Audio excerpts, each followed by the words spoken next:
C'est le pape François qui a décidé qu'il y aurait une année jubilaire sur la miséricorde.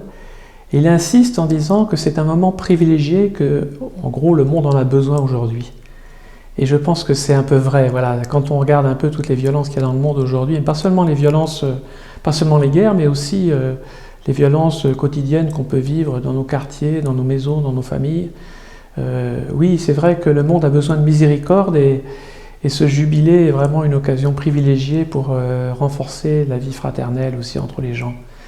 Et c'est pour ça que je pense que la décision du pape est une décision vraiment intéressante pour nous aujourd'hui.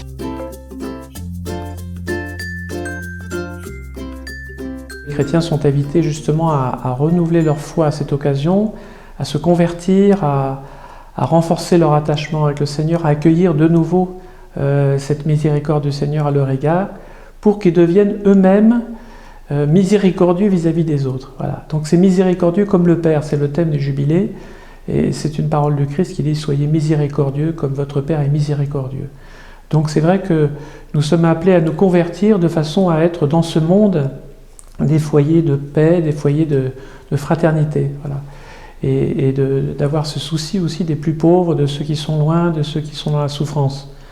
Donc ça s'adresse aux chrétiens, mais en fait le message du pape il est beaucoup plus large parce que même ceux qui sont loin, qui ne sont pas forcément croyants, qui cherchent un petit peu un sens aussi à leur vie, ils sont invités aussi à faire un bout de chemin et peut-être au cours de cette année jubilaire à découvrir cette miséricorde du Père qu'ils ne connaissent peut-être pas.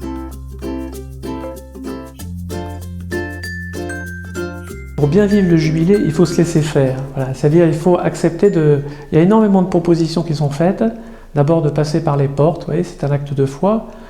C'est pas magique de passer par une porte, hein, c'est pas ça, c'est de croire que, puisque l'Église l'a définie comme une porte sainte, une porte jubilaire, qui donne une grâce particulière, bien on fait cet acte de foi. Voilà, on passe par la porte, on prie. Alors bien sûr, c'est pas seulement passer par la porte, c'est aussi bien sûr se convertir, recevoir le pardon du Seigneur, c'est renouveler aussi ce qu'on appelle les œuvres de miséricorde vis-à-vis des autres.